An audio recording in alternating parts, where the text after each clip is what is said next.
नमस्कार दर्शकों, आप सभी का स्वागत है नवभारत न्यूज 24/7 में। और इस समय मैं हूं आपके साथ अजयदीप सिंह बलवाल।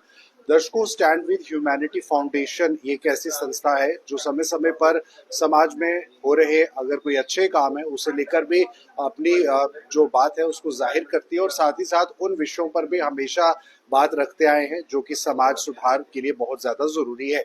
ऐसे ही हाल के दिनों में जम्मू कश्मीर के अंदर कुछ ऐसे फैसले जो है वो नई सरकार द्वारा लिए गए, जिससे कहीं ना कहीं आम लोगों को फायदा होगा। और विशेष तौर पर अगर हम बात करें किस तरह से महिलाओं को निःशुल्क बस सर्विस जो है वो 1 अप्रैल से दी गई, उसे लेकर किस तरह की व्यथा इस समय स्टैंड विद ह्यूमैनिटी के जो हमारे साथ इस समय चेयरपर्सन बैठे हैं मानिक उपल जी, ये क्या कुछ कहना चाहते हैं और क्या कुछ अन्य बातें हैं जिसे लेकर ये रोशनी जो है सरकार की ध्यान जो है अपनी तरफ केंद्रित करना, उसी के लेके हम बातचीत इनके साथ करने के लिए यहाँ मौजूद है। मानिक जी, आपका बहुत बहुत स्वागत है नवभारत। मैं नवभारत न्यूज का बहुत बहुत धन्यवाद करता हूँ। सभी जम्मू कश्मीर के लोगों को जय जय सिया राम। मैं मानिक उपल, chairperson stand with humanity foundation. मेरे साथ मेरी संस्था के पैटर्न रमेश चंद्र जी। देखिए, पहले तो मैं सेंटर सरकार से पहले हिंदुस्तान के सभी लोगों को मैं नवरात्रों के शुभ अवसर की बहुत बहुत शुभकामनाएं देता हूं। साथ ही साथ ईद के पावन अवसर की भी सभी हिंदुस्तान और जम्मू कश्मीर के लोगों को शुभकामनाएं देना चाहता हूं। मैं सेंट्रल गवर्नमेंट से अपील करना चाहता हूं कि जम्मू कश्मीर जो कि हिंदुस्तान का ताज रहा है और अभी भी हिंदुस्तान का ताज है, और आने वाले समय में जम्मू कश्मीर जो है एक भारत की शान है। तो मैं चाहता हूं सेंट्रल गवर्नमेंट को कि जो आपने हमारे राज्य को यूटी में तब्दील किया था किसी कारणवश, अब हम पुरानी बातों पे नहीं जाएंगे, बट क्योंकि अब यहाँ पर मौजूदा सरकार भी बन गई है तो हम रिस्टोरेशन ऑफ स्टेटहुड की डिमांड करते हैं। और हम चाहते हैं कि सेंट्रल गवर्नमेंट जो कि अब हमारे यहाँ पर सरकार नियुक्त हो गई है, एनसी की गवर्नमेंट है, रूलिंग गवर्नमेंट, और ऑपोजिशन में अन्य सरकारें हैं, तो मैं सेंट्रल गवर्नमेंट से, बीजेपी गवर्नमेंट से ये डिमांड करता हूं कि हमारे जम्मू कश्मीर में जो आपने स्टेट को तब्दील किया था यूटी में, उसको जल्द ही जल्द स्टेट में दोबारा रिस्टोर किया जाए, ताकि जो हमारे जम्मू कश्मीर के लोगों को कोई तकलीफें आ रही हैं उन चीजों को हम लोग, हमारे यहाँ के युवा, हमारे यहाँ की बुजुर्ग और हमारे यहाँ की जितनी भी पीढ़ी है वो उसका फायदा उठा सके। देखिए, पहले तो स्टेटहुड से यूटी में तब्दील करने के बाद जो यूटी के फायदे होते हैं वो जम्मू कश्मीर में लागू नहीं हुए। ये खाली हमें एक बेवकूफ बनाया गया कि स्टेट को यूटी में तब्दील कर दिया गया, मगर अगर आपने यूटी में तब्दील किया था तो जो बाकी यूनियन टेरिटरीज में जो सुविधाएं हैं वो आप जम्मू कश्मीर में देते। फिर मैंने कहा कि हमारी संस्था का कभी भी ऐसा नहीं रहता कि पुरानी बातों को पकड़ के बैठा जाए।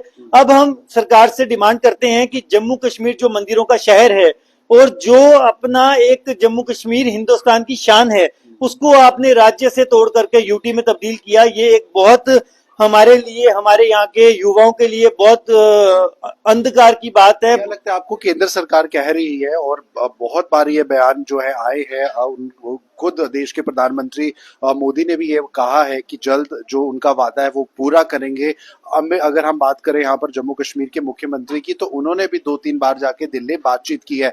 क्या लगता है कमी आपको कहाँ लग रही है कि किधर, क्या कम्युनिकेशन की कोई कमी है? या ये अगर बात की जाए हमारे देश के यशस्वी प्रधानमंत्री जी की, तो उनकी जितनी सराहना, उनकी जितनी तारीफ की जाए उतनी कम है, क्योंकि वो एक ऐसे प्रधानमंत्री हैं जिन्होंने हमारे हिंदुस्तान की छवि को पूरे वर्ल्ड में उसका, हमारे हिंदुस्तान का नाम रोशन किया है। तो मैं उनके बारे में तो उनको तो हमेशा मुबारकबाद दूंगा, क्योंकि वो नई नई स्कीमें लेके आते रहते हैं हमारे युवाओं के लिए भी। तो मेरे को लगता है कहीं ना कहीं मिसकम्युनिकेशन है, कहीं ना कहीं कम्युनिकेशन गैप है। जो जम्मू के नुमाइंदे हैं, जो सेंटर को हमारे यहाँ की फीडबैक देते हैं, कहीं ना कहीं उसमें कमी है, जिसके कारण सेंटर को प्रॉपर इंफॉर्मेशन नहीं दी जा रही, जिसकी वजह से हमारी यूटी जो कि अब स्टेट में इसको लाना चाहिए और इसको स्टेट का दर्जा देना चाहिए, वो कहीं ना कहीं जम्मू कश्मीर के जो नुमाइंदे हैं उन्हीं में कमी है, जो यहाँ की प्रॉपर सिचुएशन जो है वो सेंट्रल गवर्नमेंट को नहीं दे रहे हैं। मैं चाहता हूं कि ये आपकी न्यूज के माध्यम से हमारे देश के प्रधानमंत्री जी को ये खबर मिलनी चाहिए कि जम्मू कश्मीर का युवा बहुत परेशान है। तो ऐसा ना हो, और दिन ब दिन, आए गए दिन में कोई ना कोई आत्महत्या कर रहा है, तो इससे हमारे युवाओं को निजात दिलाई जाए। और सेंटर से मैं अपील करता हूं कि जैसे कि हमारे यहाँ के चीफ मिनिस्टर भी बैक टू बैक अपना देश के प्रधानमंत्री जी से मिल रहे हैं फॉर रिस्टोरेशन ऑफ स्टेटहुड, तो मैं चाहता हूं जल्द ही इसको बहाल किया जाए। इस समय जम्मू की बात करें तो कठुआ डिस्ट्रिक्ट में आज 11वां दिन है एनकाउंटर का। एक दहशत का माहौल है राष्ट्र स्तर पर भी कहीं और जो बॉर्डर इलाके हैं वहां पर भी।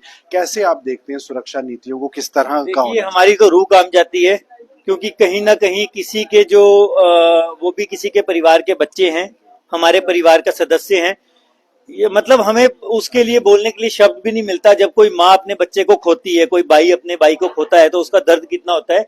इसको मैं यही चाहता हूं कि हमारी जो सेंट्रल गवर्नमेंट है इसके ऊपर कड़ी से कड़ी कार्रवाई करे, और जो भी इसके पीछे कल्प्रिट्स हैं उनको कड़ी सजा दी जाए। और जो देश जिस देश की इस कायराना हरकत के पीछे इन्वॉल्वमेंट है उसको दोबारा एक बार इनको सर्जिकल स्ट्राइक की जरूरत है।